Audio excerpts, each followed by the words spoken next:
इस वीडियो का टॉपिक है वर्ण विचार। चैप्टर का ही नाम है वर्ण विचार और यह है हिंदी व्याकरण।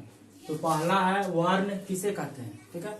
तो वर्ण उस मूल ध्वनि को कहा जाता है जिसके खंड या टुकड़े नहीं किए जा सकते। खंड या टुकड़े नहीं किए जा सकते, वो वर्ण उस मूल ध्वनि को कहा जाता है जिसके खंड या टुकड़े नहीं किए जा सकते। वर्णमाला किसे कहते हैं? वर्णों के समूह को वर्णमाला कहा जाता है। हिंदी में कितने वर्ण है? तो हिंदी में 48 वर्ण है। स्वर वर्ण की संख्या कितनी है?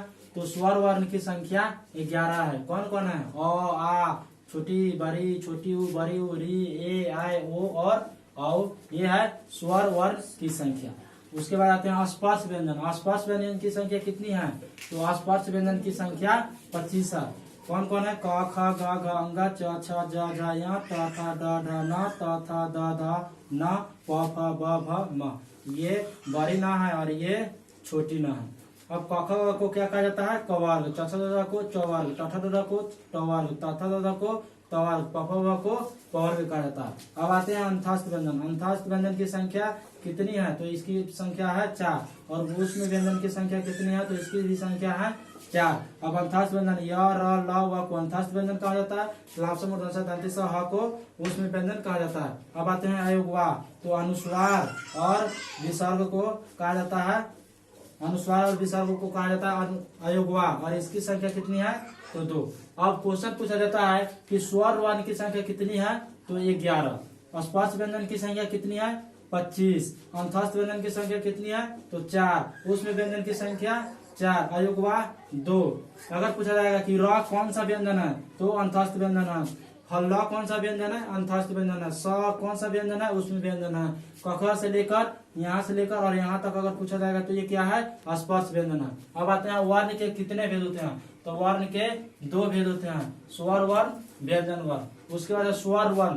स्वर उन वर्णों को कहा जाता है जिनका उच्चारण किसी दूसरे वर्ण के बिना होता है। इसका उच्चारण के लिए किसी दूसरे वर्ण की सहायता की जरूरी नहीं पड़ती है।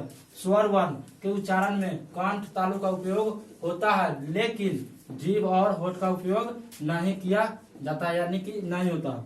उसके बाद है स्वर वर्ण कितने प्रकार के होते हैं? तो स्वर वर्ण 2 प्रकार के होते हैं, मूल स्वर, संयुक्त स्वर। अ, आ, छोटी बड़ी ई, छोटी उ, बड़ी उ, ए, आ, ए और ओ को मूल स्वर कहा जाता है। संयुक्त स्वर आय और अ को संयुक्त स्वर कहा जाता है। मूल स्वर के कितने भेद होते हैं? तो मूल स्वर के भी 2 भेद होते हैं। कौन कौन? तो ह्रस्व स्वर और दीर्घ स्वर। अ, छोटी ई, छोटी उ, छोटी री को ह्रस्व स्वर कहा जाता है और इसके उच्चारण में कम समय लगता है, लेकिन दीर्घ स्वर के उच्चारण में दुगुना समय लगता है। किसके दुगुना? तो मूल स्वर के दुगुना। मूल स्वर का तो ये तो भेद है। ह्रस्व स्वर के दुगुना समय लगता है दीर्घ स्वर में। और आ, बड़ी ई, बड़ी उ, ए, आई, ओ को क्या कहा जाता है? तो दीर्घ स्वर। व्यंजन वर्ण किसे कहते हैं? तो व्यंजन उन वर्णों को कहा जाता है जिनके उच्चारण किसी दूसरे वर्ण की सहायता से ली जाती है। जैसे कि इसमें व्यंजन वर्ण ये जो बोला जाता है, तो ये सभी क्या है? स्पर्श व्यंजन। ये टोटल जो है ये व्यंजन है, लेकिन इसकी सहायता आपके बोलते हैं तो इसमें सब में इसमें क्या छुपा हुआ रहता है? स्वर वर्ण। क, अ, ख जोड़ा, जैसे कि क लिखा हुआ है तो ये आधा क और अ मिलकर बना हुआ रहता है क। सो इस तरह से यहाँ तक सब में क्या छुपा हुआ रहता है? तो स्वर वर्ण छुपा हुआ रहता है। तो व्यंजन वर्ण को कहते हैं जिनके उच्चारण में स्वर वर्णों की सहायता ली जाती है। अब है व्यंजन वर्ण। व्यंजन के कितने वर्ण भेद? व्यंजन वर्ण के कितने भेद होते हैं? तो व्यंजन वर्ण के 3 भेद होते हैं। कौन कौन? तो स्पर्श व्यंजन, अंतस्थ व्यंजन और ऊष्म व्यंजन। नेक्स्ट टॉपिक है वर्ण की मात्राएं। वर्ण की मात्राएं किसे कहते हैं? तो व्यंजन वर्णों के उच्चारण में, व्यंजन वर्ण के उच्चारण में जिन स्वर मूलक चिन्हों का व्यवहार होता है उन्हें मात्राएं कहा जाता है। मात्राओं की संख्या कितनी है? अगर पूछा जाएगा कि मात्राओं की संख्या कितनी है, तो मात्राओं की संख्या 10 है। टोटल कितनी मात्राएं हैं? तो 10 है।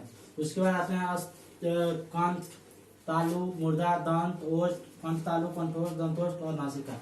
ये क्या है? स्थान है, ये वर्ण का नाम है और ये नाम है। तो अगर पूछा जाएगा कि कंठीय वर्ण कौन कौन सा है, तो आएगा अ, आ, क, ख, ग, घ, अंग। ये है कंठीय वर्ण।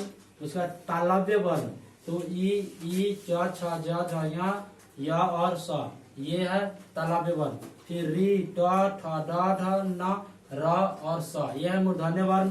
त थ द ध न ल और स, ये है दंत्य वर्ण। बड़ी ऊ छोटी ऊ प फ ब भ म, ये है ओष्ठ्य वर्ण।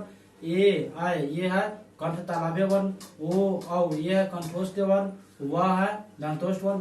अंग या बड़ी ना छोटी ना और म, ये है नासिक वर्ण। अगर पूछ दिया जाएगा कि ड कौन सा वर्ण है, तो मूर्धन्य वर्ण है। ड का अगर उच्चारण स्थान पूछा जाएगा तो क्या है, मूर्धा है। अगर पूछ देंगे कि क का उच्चारण स्थान क्या है, तो कंठ है। ज छ का उच्चारण स्थान तालु, यानी इस लाइन में इसका कोई भी पूछा जाएगा तो उच्चारण स्थान कंठ। इसमें का कोई भी पूछा जाएगा तो तालु, इसमें का कोई भी पूछा जाएगा मूर्धा, इसमें का कोई भी पूछा जाएगा दांत, इसमें का कोई भी पूछा जाएगा तो ओष्ठ, इसमें का अगर रहेगा तो कंठ तालु, वो और रहेगा तो कंठोष्ठ, वह रहेगा तो दंतोष्ठ, और ये रहेगा तो ये हो जाएगा नासिक। लेकिन अंग जो है नासिक वर्ण भी है और कंठीय वर्ण भी है। यहाँ है नासिक वर्ण भी है और तो ये यहाँ तालव्य वर्ण भी है। तो अगर अंग के ऑप्शन में अगर कंठ अंगार दिया हुआ रहेगा और कंठ भी स्थान में दिया हुआ रहेगा नासिक, तो दोनों हो जाएगा। नहीं तो दोनों में से कोई एक रहेगा तो एक हो जाएगा। और ये स्थान अगर नाम पूछेगा तो नासिक वर्ण है, ये दंतोष्ठ वर्ण है, ये कंठोष्ठ वर्ण है, कंठ तालव्य वर्ण है। इस तरह से ये टोटल क्वेश्चन पूछा जाएगा तो आसानी से बन जाएगा। सो इस वीडियो में इतना ही, नेक्स्ट अगले वीडियो में।